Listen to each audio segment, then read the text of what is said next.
Right. You see that? I started. It's gone on green. So we live now.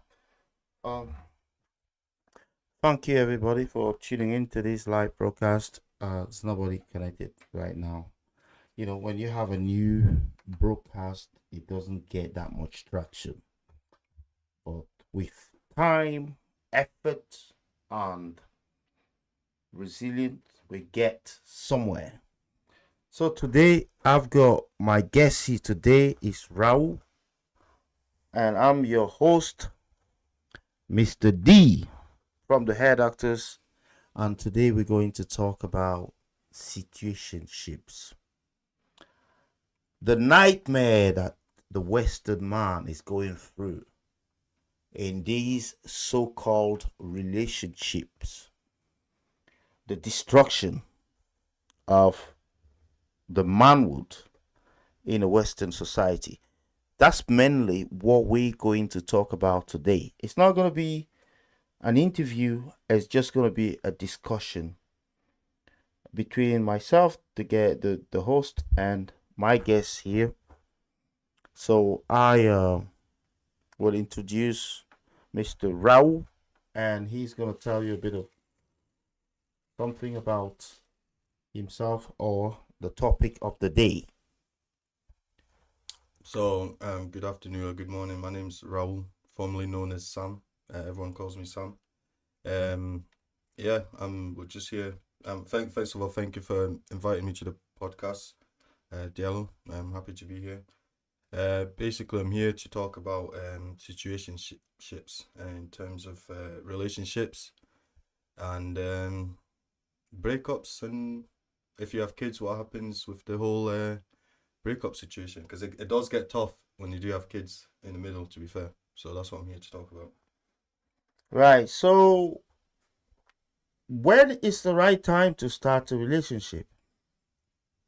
I don't believe there's such a thing as the right time, to be honest. It's just a thing that comes. I mean, I'm from Scotland myself. I came here to study, and then I met this Muslim woman, Asian woman. She was 16 at the time. I was 18, and then we just kicked it off from there. It was love at first sight, and it just happened, really. Yeah.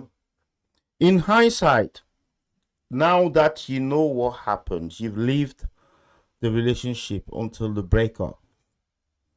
Do you ever question or kind of look back and say, maybe it was too early? Our relationship that simple? The way that I see it at my age right now, the way that I see it, life is a journey. It's like driving. You've got an end goal to it, to be honest. I met her. I don't regret being with her. I mean, I've got two beautiful kids off the whole relationship, but it's been an experience, and I'm not going to look back or regret it, to be honest. Right. So, when you started the relationship, was there anything that kind of bothered you in a relationship from the start? Was it a cultural difference, or a language difference, or a religion difference? What was the thing that you were most fearful of? Or is it a family? You know what's funny? When I first moved into Manchester, I mean, my mum was all against it, to be fair, because obviously with being a black man as I am, and her being a Muslim woman, obviously in their tradition it's arranged marriage, which I highly respect. Me coming from Scotland, I didn't really understand the difference because, to be honest, I lived in a small village. I must say, I was the only black man in at school at the time.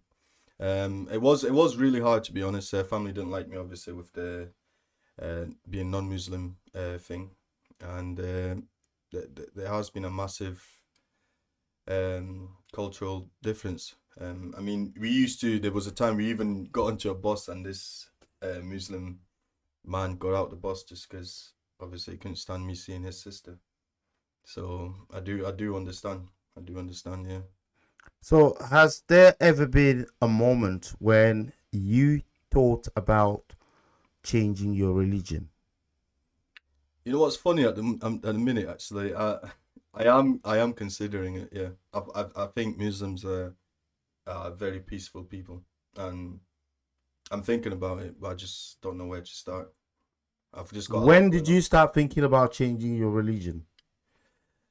Um, when did I think? When did I start thinking about it? I would probably say the past 3 months. I've just got back from Dubai as well, so the whole cultural thing, Damn, I'm all about it. Yeah. Mm. damn. So you lived and you shared a big portion of your life with this Muslim woman, and Yeah. during all that time, you never consider changing your religion. So what changed now? I mean, you had the best opportunity to do it, and people that perhaps someone that you love that could have guided you through the whole thing, but you got rid of that person or the relationship ended up, but now you're willing to make the journey on your own. It's a bit bizarre. I You was know what? expecting it to be She done wasn't really differently. a practicing Muslim, to be fair. She wasn't a Okay. practicing Muslim. Even her parents, they weren't really practicing, as you would, as I can, I was, as you would say. So I didn't really have that pressure on me to do that at the time. My views are changing because me being a Christian myself, I don't really practice my own religion. I don't really go to church as I should, because obviously being a youth, you've got work responsibilities. I mean, who goes to? I don't know any youth my age that goes to church um, on Yeah, Sundays. I think you need to come to my church. Right? There are people of your age in there. Is there? Right. Yeah. So, have you not been influenced by somebody big? Uh, Like, in terms of religion, no, no, not really. Like I say, I just like the culture. I just like the difference. what is so special about the Muslim religion that convince you that this is the right one for me? What is the attraction? Let's It, say somebody goes to Disneyland maybe because of the ride, mm, because he loved the sensation for the ride. Somebody goes to let's say swimming because he likes to exercise his whole body maybe or something like that. So or somebody wants to um go to a particular restaurant because of maybe the food that, like, let's say Chinese restaurant because he like Chinese food, he like a specific meal there. mm. So what is it in the Muslim religion that swayed at you that this is interesting, and that's what made you cross the line in the thinking process? like I say, it's not really much about the thinking or the influence. It's basically, for me, it's a feeling, and when I feel things, I just act upon my own feelings. I'm a feeling person, I guess. And Yeah. how's your parents going to respond to this? How are they gonna react to your change of religion? Yeah, I've spoke to my mom about it. She said that's a no-no. That's a no-no. And she's even said that Will she reject you as a child, or? no, no, no, hey, no, no, no, no, she'll never do that. She just thinks it's silly really. But it's like I said, it's just something that I'm thinking. It's not something I'm ready to commit to or practice yet. I'm not there yet. It's just a thought that I'm having at the moment. Okay. Um, are your children Muslim? At the Have moment, they I've been got. baptized or anything? Did the Muslim actually baptize people? I don't know much about the culture. I don't know much about the culture. I don't even know about my culture that much. I've grew around. I grew.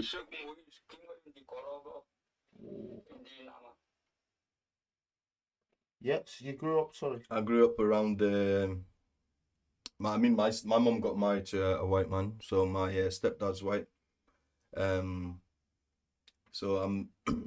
I grew up. He brought me up. So One second. Mm. 1 second, bro. This guy. Oh God.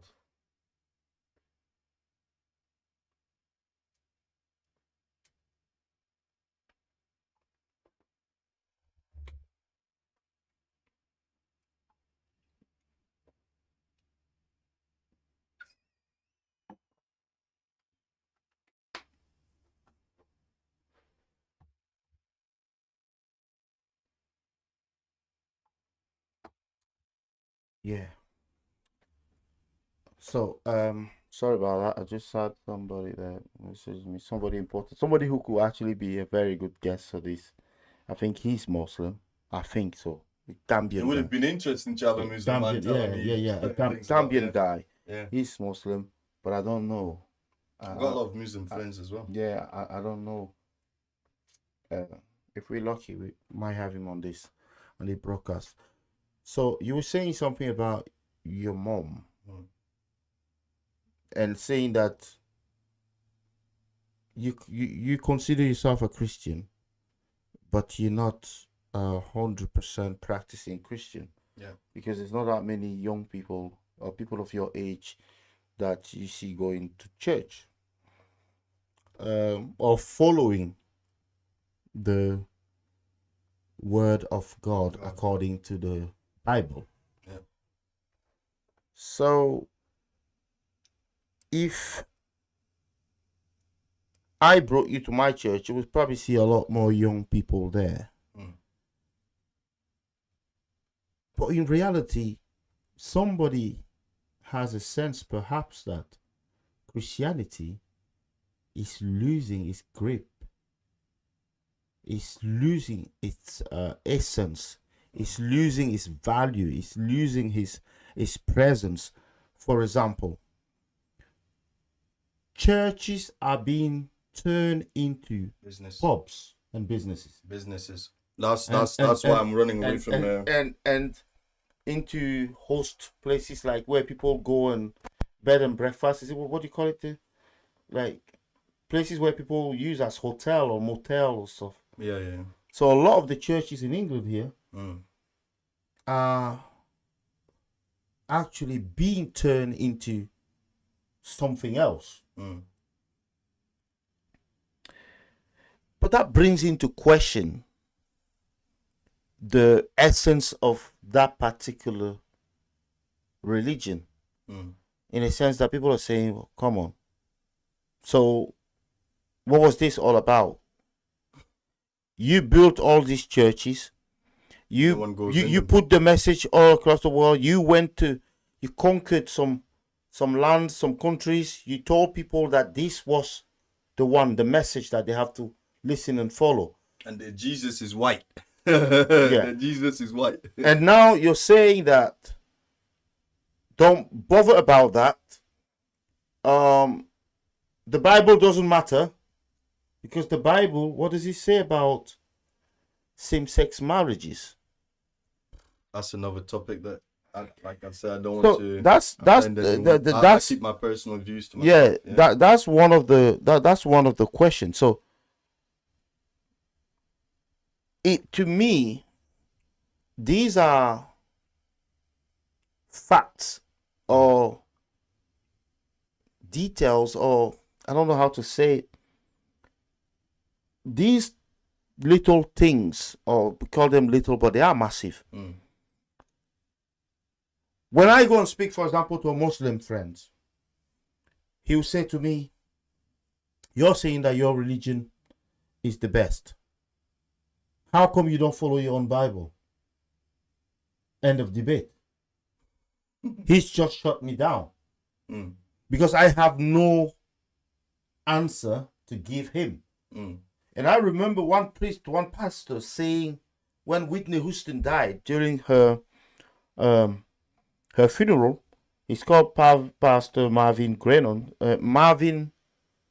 Marvin. Oh God, I forgot his name. Marvin Winans. The Winans are a big family in America and religious family, and they're gospel singers and stuff, and they're very, very big. So this is what he said. He said somehow Christians are known as believers often behaving badly. So, and he said that one Muslim friend said one day to him as a joke, I'm yet to meet a Christian man that behave like Jesus. Because somehow Christians are always misbehaving and not following the word. So why is it so hard? Because listen, my views are Christians, the way that I see it, the difference with Christians and Muslims. Obviously, I don't know. I'm not Muslim, so I don't really know. But from what I can see, is they pray quite a fair bit, quite a lot, and they've actually Is it 3 times a day? Something like that. Is it maybe 5 or? Something like that.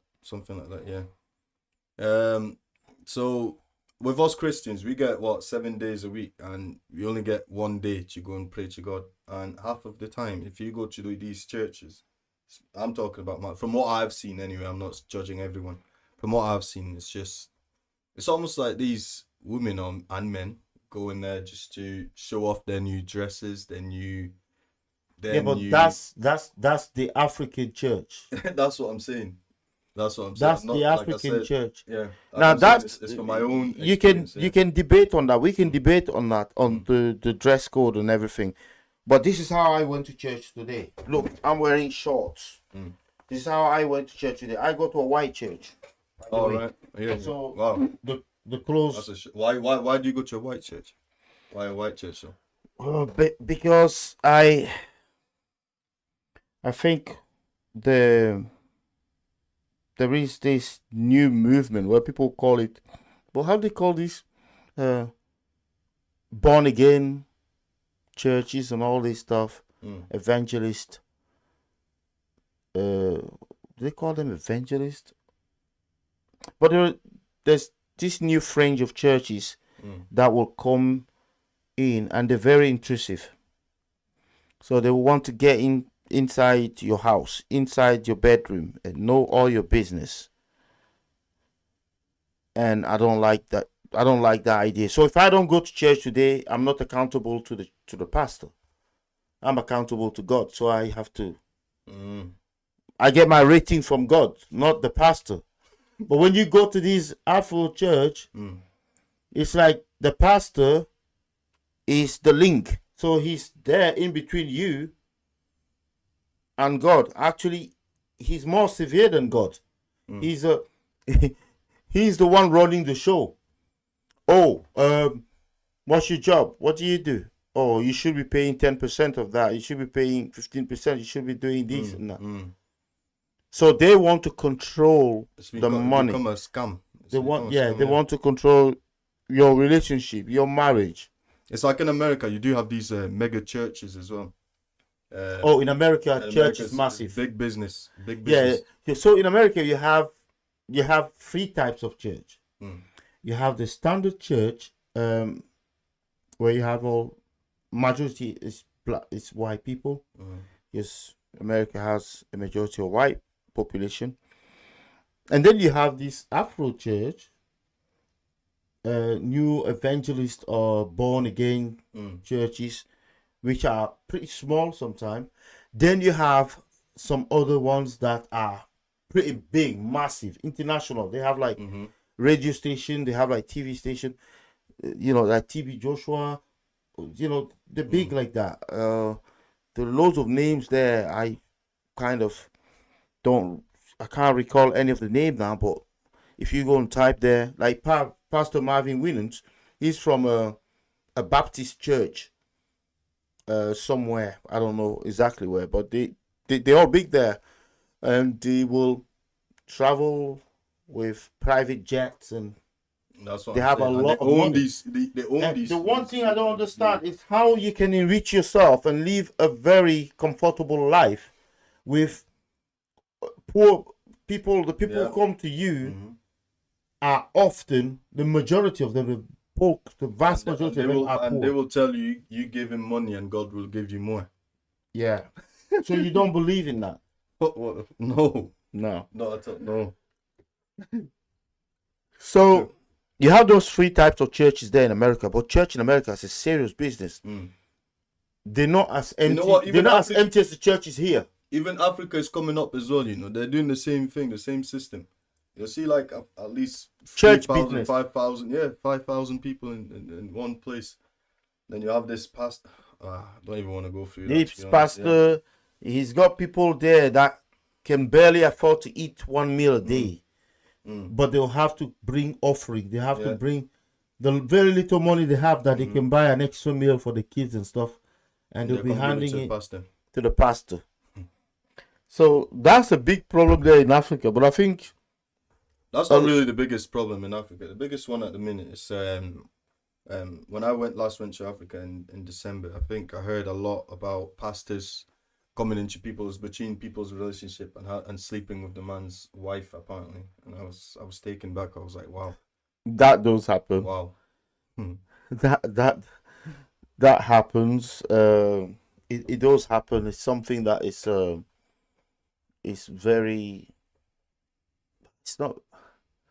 It's well known that some pastors take advantage of the women, and women are just very naive believers. They, you know, women like to hear a certain message. They like to hear the message of hope, hope, message of faith. If you have faith, you have hope. You have so dreaming about a better future for women. Women are just laid back. They just love to chill all the time. They can chill all day. They're fine. But if a man sits there and chill all day, that man is becoming a woman. Honestly, no, it's boring. Man want to be able to lift or bench, I don't know, 150 or whatever today. He want to do a bit more tomorrow. But a woman, she can bench that 50 or whatever every single day of the year, and she's kind of fine with that. Wow. She's just doing the bare minimum that she needs to do. And that's where some women, or most women, are about. They just chilled. They just like their routine. They don't want to push. It's very rare to find women that actually want to push for more. If a woman has got what she needs to eat, feed herself, drive, she's fine. When you're saying, oh, let's do more, let's do this, do that. They just chill. They just like to watch. In the same relationship for a minute or so. What's that? That's when you've been in the same relationship for a minute. That's when they start getting like that. They don't find anything exciting, everything you want to do for them. For a minute. Meaning for if you've been with them for a long time. For a long time. Yeah. They kind of stop thriving and they stop appreciating what men do for them. And that's what I realized in my relationship with my baby mom. She stopped being appreciative of things that I was doing for her, even though I was trying my best at the time. Yeah. Right. So you're saying that when women get comfortable, they stop appreciating. But women will argue the opposite. They say that we stop doing nice, romantic, or we whatever. stop doing all these things. Especially black people, they say that black people don't know the romance. They don't know how to they don't know how to cuddle a woman, for example. They don't know how to buy flowers. They don't know how to remember the birthdays. I've never ever seen a black man with flowers in Asda, Tesco, anywhere buying someone flowers. I've never ever seen that. But in a way, Mm. in a way, the the woman might have a point, but from where we come from, Mm. this is a different ball game because we don't know how to buy flowers. We haven't seen You our don't see parents. flowers in Africa. Yeah, they're not flowers in Africa to buy. So we haven't seen our parents or people do the same. Yeah. So we can only do what we learn, what we seen. Mm.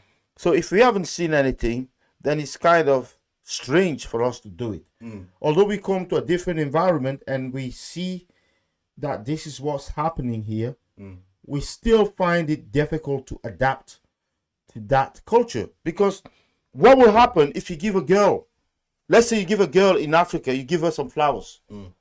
that you come and meet your girl, and then you go, there you go, love, I've just spent 10,000 CFA, which is like about 12, 14 pounds Mm.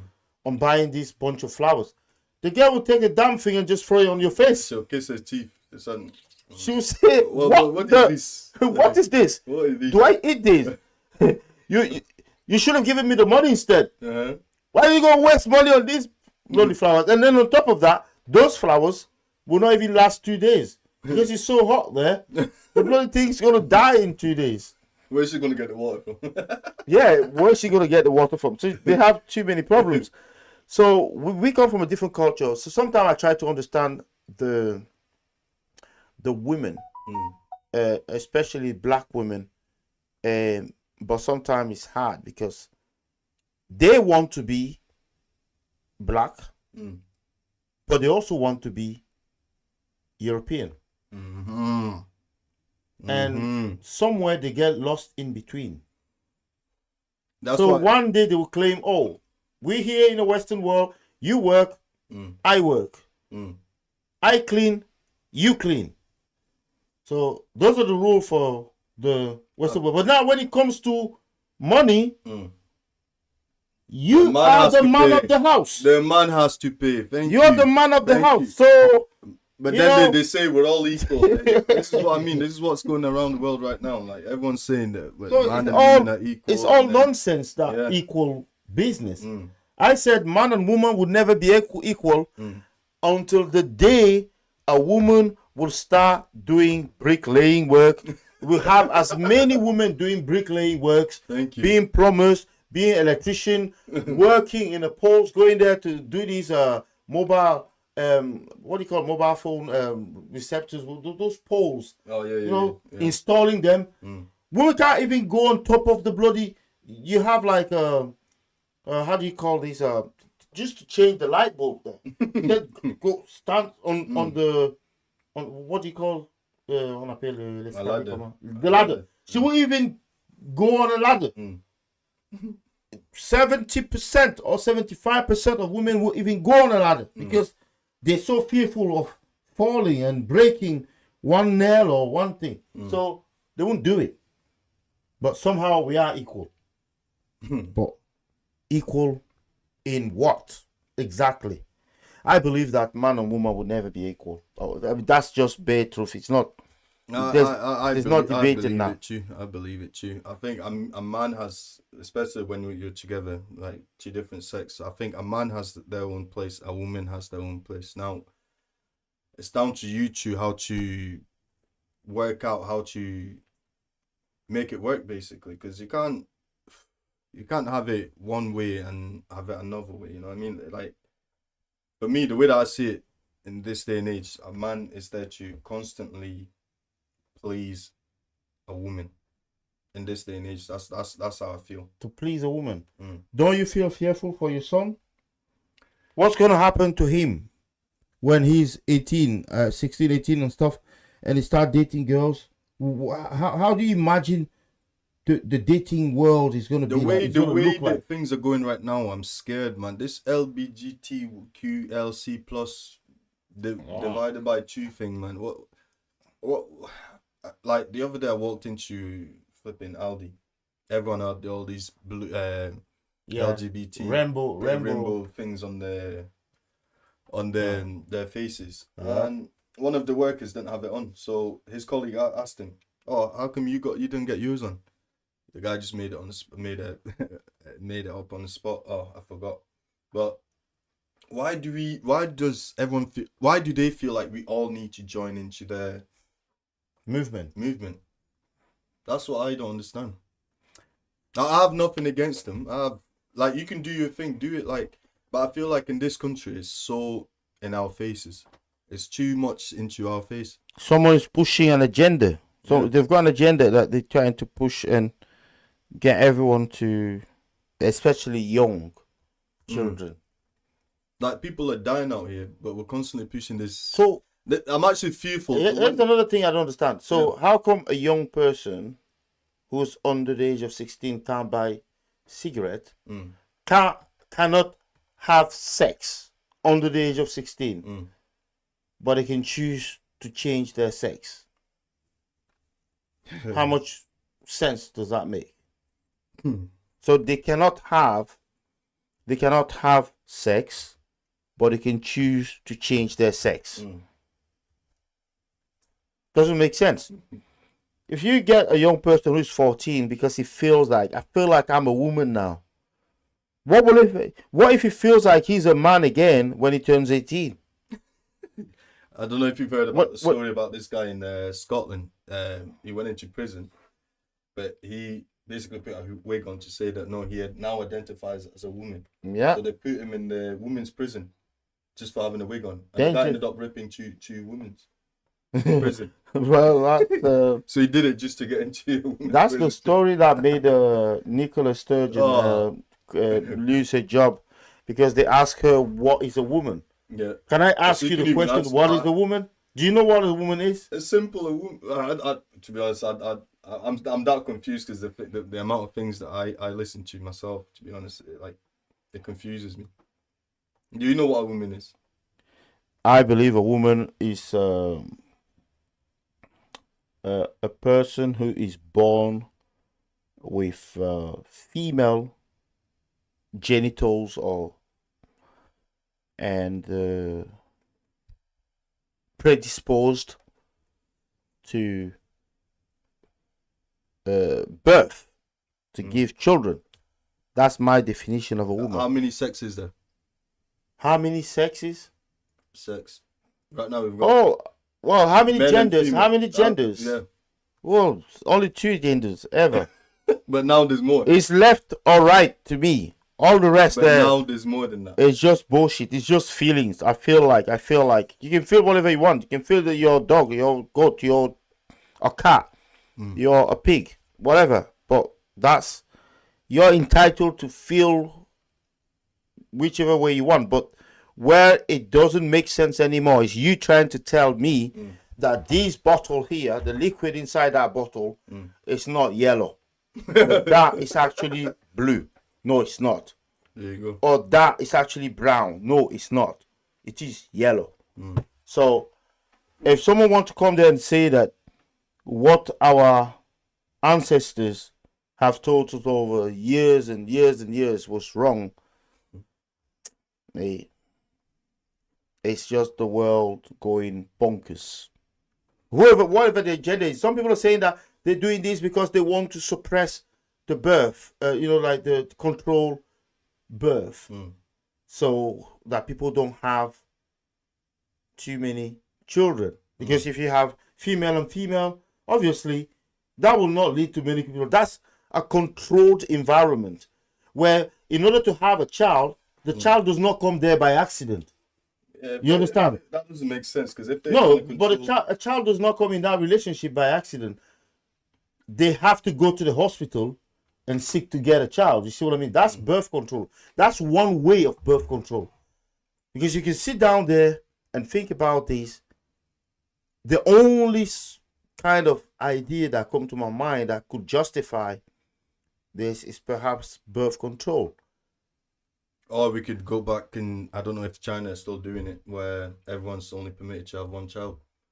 I've got friends that have got 7. There were people that were gay from the Stone Age, but they never advertise it. They never kind of push it.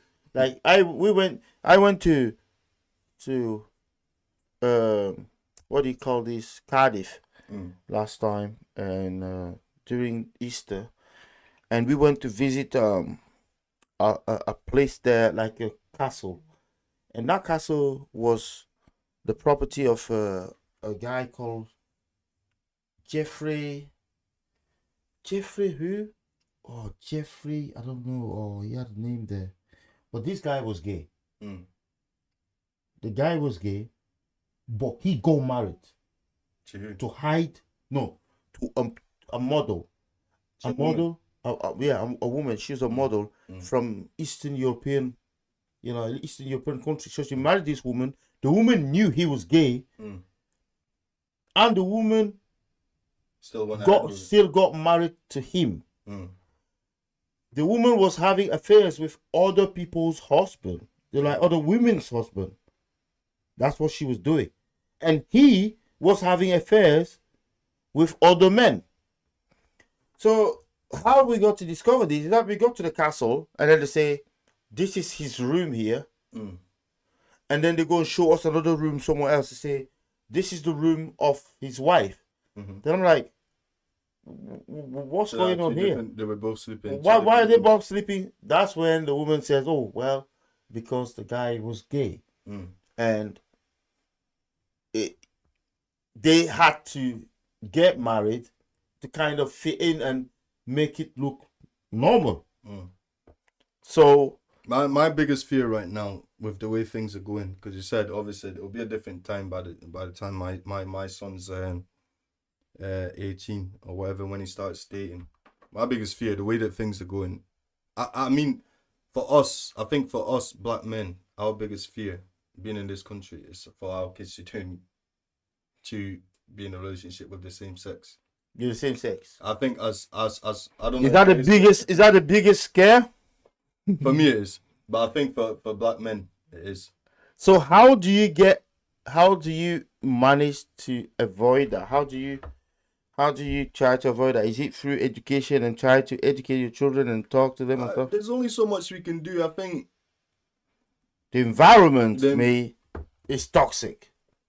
I think there's only so much we can do. I mean, be there for the child. Obviously, talk to him a lot. Yeah, just be there for your child, I guess, and whatever happens. I think we can't really change what's meant to be. So here we've swerved into this topic of LGBT, and but we have to say I have no problem with somebody being gay, right? However, is the behavior or the attitude that we have to suppress our own right to benefit your needs there, right? Like, so will I be allowed to go to a woman's, I don't even know. So they want to go to the woman's toilet, but does my wife feel comfortable having another man under a dress coming in her space?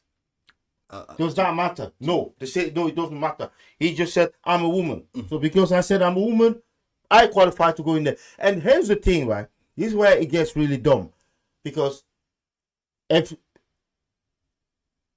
we leave what we know as being the settings, that a man should have a penis, a woman should have a vagina, should have some boobs. Yes, you can buy fake ones. You can put fake ones on and stuff. So that doesn't really matter anymore. So if we leave those kind of signs, indicators, then it's going to be mayhem. Because you're not allowed to check someone's sex and say, oh, come on, drop your pants. I want to see what your dick is made of or what your penis is made of. No, you can't. They can't do that. You're not allowed to do that. So you have to believe people on what they say. And they even say, don't even pay attention to their appearance. You don't even need to change your Dress sex up like anymore. woman.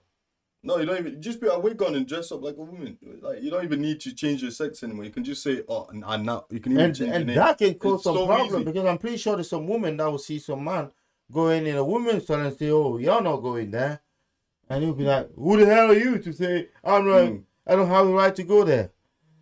You've been homophobic. that's the Yeah. that's the killer phrase. That's the killer, Mm. kind of. That's the bomb. Once they drop that bomb, you done. Now it's 999 or something. Yeah, somebody's been homophobic here, and the whole police station will turn up there Mm. just to arrest you for that.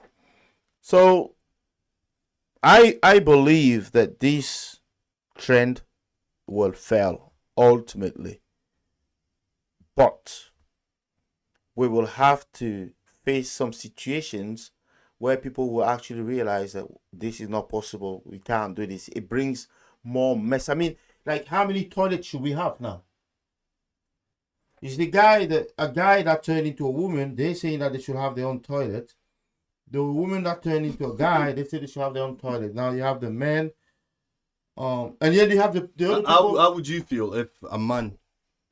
I don't even know how we'll notice. We won't notice because they're just going to the toilet, Yeah, locked up toilets, isn't it? yeah. My woman comes to work one day and she said, "Oh, honestly, I feel so bad at work today because there's this woman here. Mm. She doesn't want to be called she. She wants to be called they. To be And the honest. one moment you don't call her they, Mm. you've created a crisis. It's That is like, the problem. You can get reported to the manager or something. What the? I mean, it's like I used to work with where I used to work. I won't name the person obviously, but with a gay guy.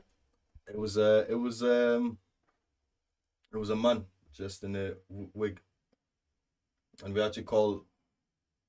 What, It wearing a was wig? when I first started, it was confusing at first. A man with a manly voice, and we had to call him She. like a yeah.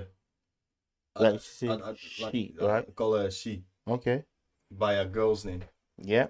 even though it was a man. It was confusing, A but girl's pronoun. wow. She. But if you ever call her he, you will be in trouble. That's insulting. That's provocative. That's, it's homophobic. It's you denying her identity. So this guy comes in and say, I identify as a penguin. Right, okay, there's the funny one, right? Kids in school, right? Says he identify as a cat. Right? Then another kid says he identify as a dog and he start barking at him. And the other kids, the kids that identify as a dog got in trouble by the teacher. And they call the parents in, saying that he's taking the mick. But the guy says he identifies as a cat.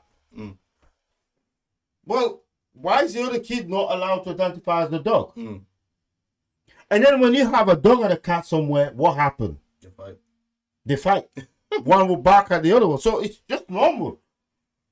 It is normal. You've accepted, you validated the cat kind of pronoun or whatever identity. So you have to validate.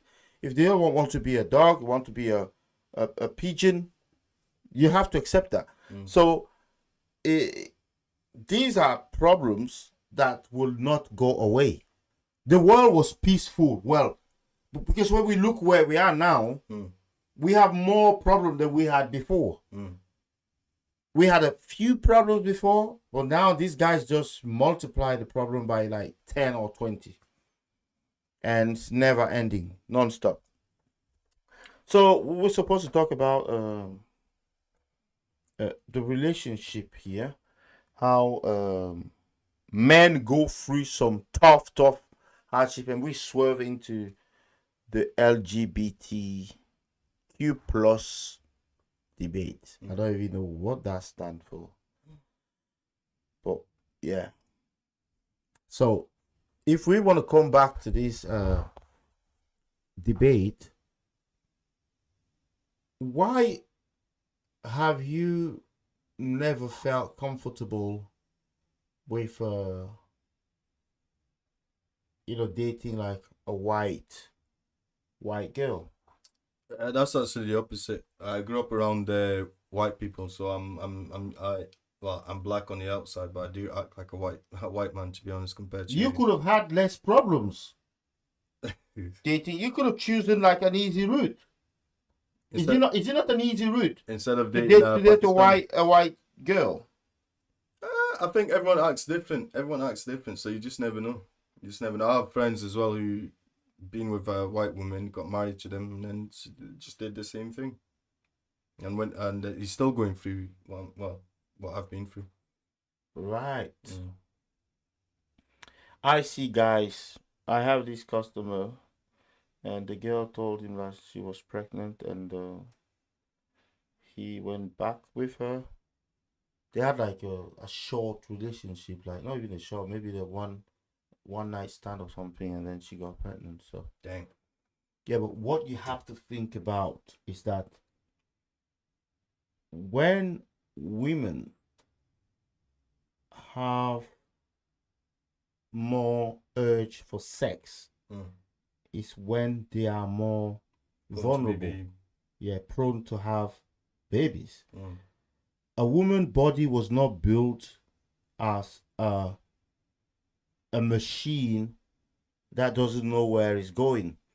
The sex is meant to happen at that moment, because sex by religious law is for procreation. It's not for pleasure. It's man that turns sex into pleasure, really. Well, I'm not saying that there's not pleasure in there, but essentially the first aim of sex now is pleasure. Whereas initially the creator of that instrument, he made it for procreation. You're going to have babies. So when he said you're going to have babies, just look at animals. They don't have sex for the sake of having sex. No, they don't. You won't see a dog going after another dog just like that. The only time those two are attracted is when the woman is in heat. And it should be the same for human beings. But human beings are just too clever. So they manage to discover something else, which is like great pleasure, and make it fun and make it enjoyable beyond the initial aim, which is to have children. So that's why we can have it anytime. We can have it anytime, unlike animals who just have it when it's the right time to have babies. So for breeding only. Breeding only. Even some religion, right, there are some religion where the man is only sleeping with a woman when she's in her fertility period, like when she's most fertile, when she's about to have babies. But then somebody else will argue and say, well, in that case, they can have 1,000 children. Dang. They can have 1,000 children because most babies anyway are born unplanned. Most babies, whichever way you look at it, I think perhaps even 70% or 75% of the babies that are born by accident. So you're having sex, boom, and it happens. The proof is people who want to plan and have children, they're having a hard time. People who want to have children that way by planning it, saying, oh, let's have sex so we can have kids. It doesn't often happen. Kids' business seems to happen by accident. I know some scientists can explain that. They say that if you aim for it, you start getting stressed. and the stress would play the opposite kind of effect on you. If a woman gets stressed when she's pregnant, she loses the baby. Yeah, so that's why in Africa, when a woman is pregnant, even if she wakes up in the middle of the night, like 2 o'clock or 3 o'clock, she say, "I want to eat a Burger King now." You've got to find a place where the Burger King is still open and go there and buy it and bring it to her. Because you don't want to make her feel sad or unhappy or stressed. You want to make her feel comfortable. So you said that you are open for any race, any relationship with any race, whether it's white, Asian, or black. Realistically, I've had my fair share of black girls, but realistically for black, I don't really do black. What is wrong with black? Are they too demanding financially? Thank you. Is that the only problem? Thank you. You've answered my. You've answered it. Yeah. So it's because those black women believe that the man is the one who should handle the financial, burden. Here's an example. Here's an example. I'm a free man. Not looking for a relationship. I was speaking to this Nigerian girl recently. Made plans to go out. Said, "Yo, I just wanted to like chill in it." And she said, "Oh, I don't do those things. Can you take me out first?" Or a restaurant? Yeah. So I said, "Yo, that's fine." So we planned it. And here's the thing with black women in general, and the trend here is that they are what you call the entitled generation. So I'm a queen. You have to treat me like a queen because I'm beautiful, because you want me, because you desire me. So you've got to do all these things, and then maybe there you go. I might give you something. Maybe. There you go. I mean, what kind of game is this? Where you get involved in a game where you know that your chances of success are less than maybe 20% or 25%. They say you do all these things. Take me out once, take me out twice. And some of them do it and they have no intention of giving the man what he wants. They know what the man wants, but they just ride along, pretend. I've never ever seen. This is why I don't do black women. Some people can do it. I respect them for doing it, but me. Have you ever come across this other reality where a woman will say this to you, right? She will say, "Have you seen my friend there? Let's say she's called Jenny. Okay, Jenny split up with her boyfriend, and now she's stopping her boyfriend to see the kids. I'll never do that in my life. I think that's mean now. I think that's bad. I think that's evil. This is your woman telling you this. And then one day you split up with that same woman. The first thing she does, she presses the same button. That's the story and you're of my thinking, life. is it not the woman that told me that she will never do this to her baby father? That's the story of my life. That's the story of my life. That's exactly what happened to me, yeah. So why did they do that? Keep asking myself the same question. Even the women that I still meet, I still ask them, why do you do it? Why? Why do you do it? That is blatant lie. You're lying. You're saying, I can't do that. That's disgusting. That's nasty. That's evil. That is, You know what makes it even more worse? What makes it mad? It's the fact that, obviously, it's trying to speak about my own personal story. My baby mum, she didn't know her mum and dad together. Like, she's never experienced her mom and dad together. She didn't really know her dad because her mom took her away from her dad. Me as well. Me as well. I didn't experience that, seeing my mom and dad together. So for her, knowing how it feels, and for her to do that to her own kids.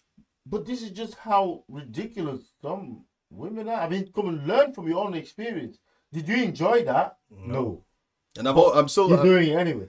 I spent my whole youth hating my mum for it, to be honest, because as you grow, you realize that you need a man, a role model in your life as a kid. To give you direction. Mm-hmm. Especially as a guy. Why does a child, that's an interesting point, why does a child need a man? I think... Is it because women are too soft? We're scared of men. As kids, we're more scared of our dad than our mother. And why is that? I mean, like, the world is trying to change things. They're trying to say that a man is equal to the woman. But the kids that are just born can notice the difference and read the characters and call this one a good cop, call that one a bad cop.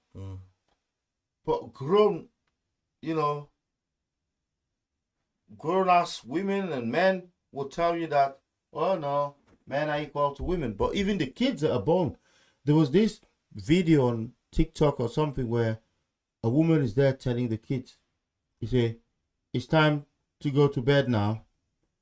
And she'll say like several times.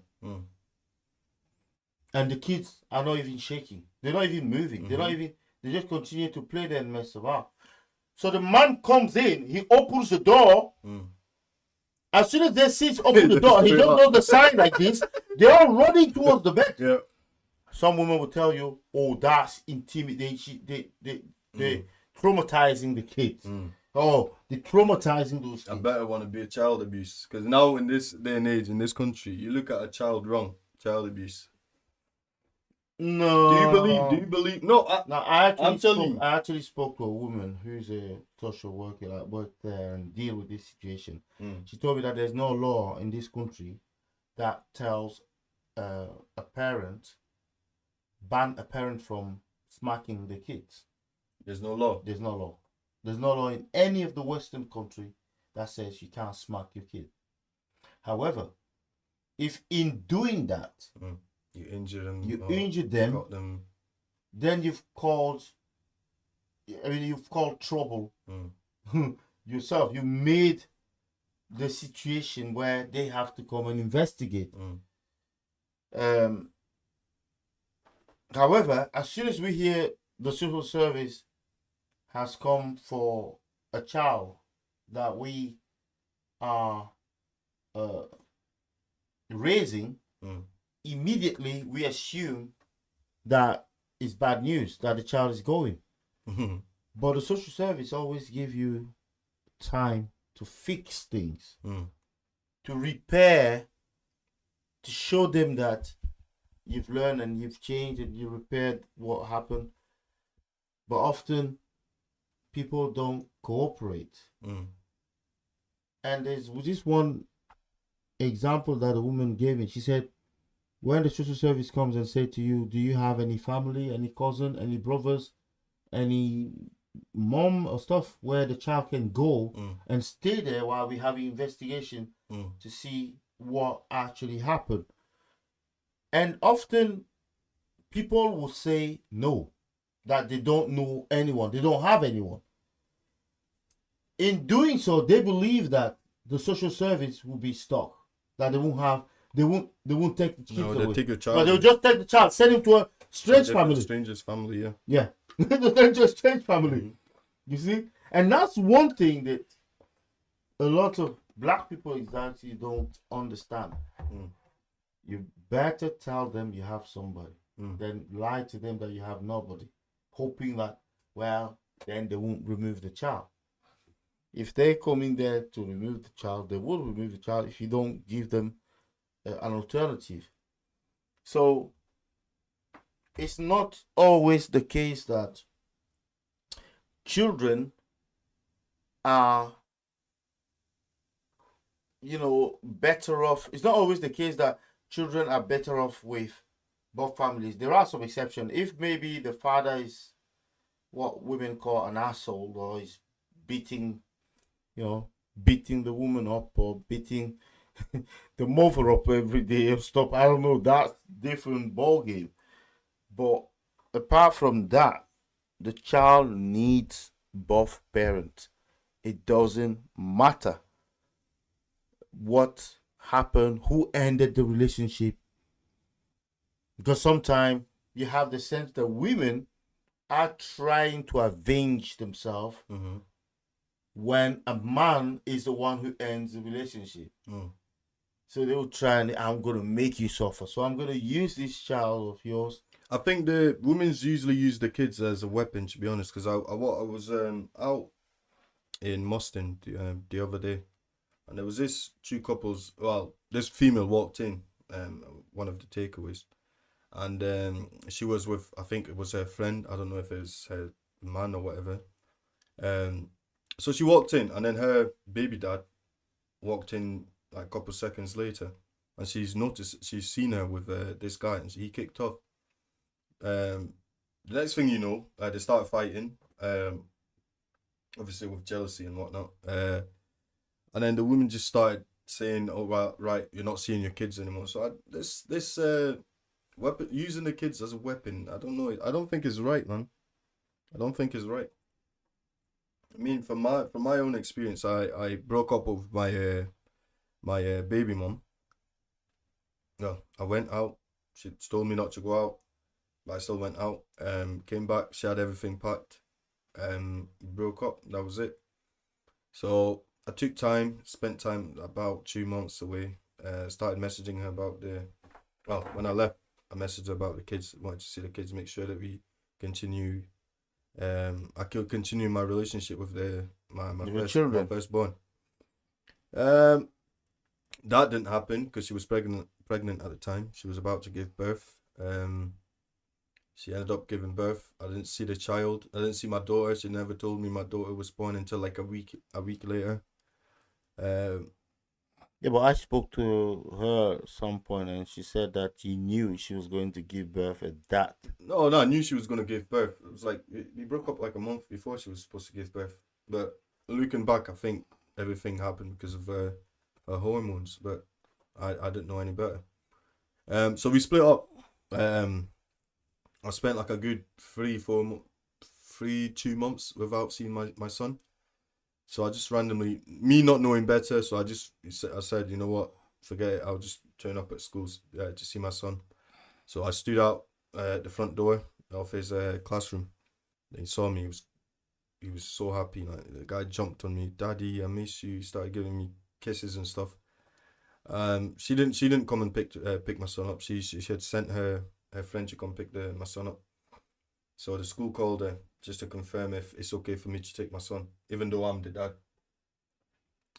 But no, she said no, he's not allowed to take his son. Wait for me and I'll come to the school. So we all waited. Oh man, I've never been scared in my life. The girl came storming in that school, man. I was like, "What are you doing, man?" So I said, "I just want to see my son." That's basically it. I've been messaging you about the kids, but you're not replying. I don't know what else to do. And then she started kicking off. "If you want to see, I told you to wait. If you want to see your kids, take me to court." I was all cool and calm, so I just sort of recorded it for my own evidence. Like, yo, if that's what you want me to do, I'll do that. I don't really mind. So I went through the whole process, but as we got into court, she started making up these false allegations about me during the relationship, which has never happened, and she's just been riding on that all this time. I mean, how long has it been now? We've been in court for like past 8 months. It's only next month they're about to finalize everything, but that whole situation, man, it's hell. I wouldn't even wish it on my worst enemy. I mean, you've seen me as well. I've told you about it. Oh yeah, when you were getting depressed over these, Yeah. and women don't understand the hurt that this creates in a man's life. You know, like you have your children there, and all of a sudden they're taken away from you. I mean, they do know that it hurts, but I don't think they fully understand how bad it is. It can send. I'm pretty sure there are men out there that actually committed suicide over this kind of situation. Yeah. And I've seen an uncle drinking a full bottle of whiskey in front of me, man, because the guy was so down because he hasn't seen his kids. And I was like, wow. Wow, this podcast we went like just over an hour now, and I don't know what we should do here at this point. I don't know.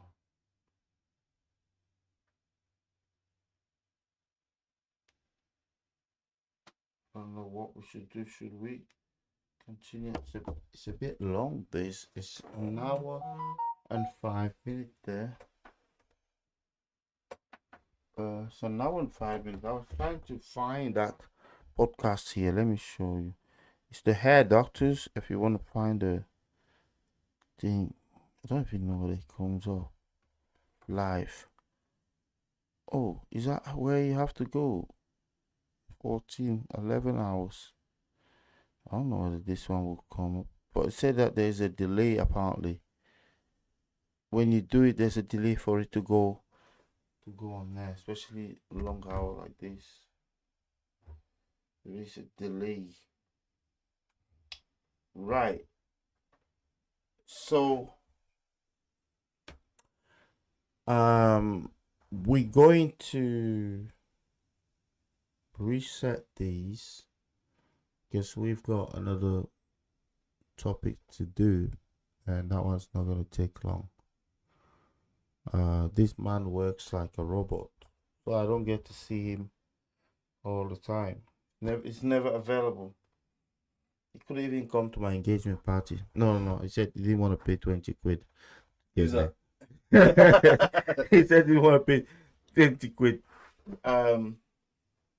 But women say that you're tight. I mean, like your baby mother, she says that you're tight. I mean, is that a false allegation or is it true? Oh, even your mom said it once or twice that you're tight with your money. I'm an investor, not a waster. I'm right. I buy things that I consider that you need, that they're valuable, long term. Long term. Yeah. So you're not tight. You're just the guy that doesn't like to waste this. I like my money to do something. To produce something, not just to blow it. Or blow it on silly stuff. Yeah. That don't hold values. Like at the minute, I'm building my third property back home. It's my third property. Like at the minute, I don't even have a penny under my name because all my money's getting spent on building my own castle. Yeah. But are you gonna live in that castle? Only time will tell. I'm doing it. I'm young. I'm still young. If it's something that I want to get out the way with. Once I'm older, I don't know what I'm gonna do when I'm older. Right. That's gonna be the next podcast. You have to do a podcast in French. That's gonna be the next one. Now I don't know what the topic's gonna be. Whether it's preparing your return back home or the struggle with kind of settling in a Western world, and for how long? When is it the right time to return? Are you thinking about returning? I'm only 27. Do you think about returning? Not yet.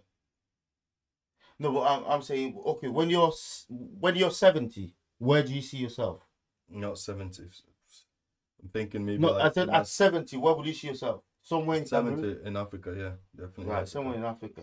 Yeah. So that's going to be the topic of our next podcast in a second. That we're going to be speaking in French, because I've got a French community that follows us in this channel. So we also have to produce some content in French.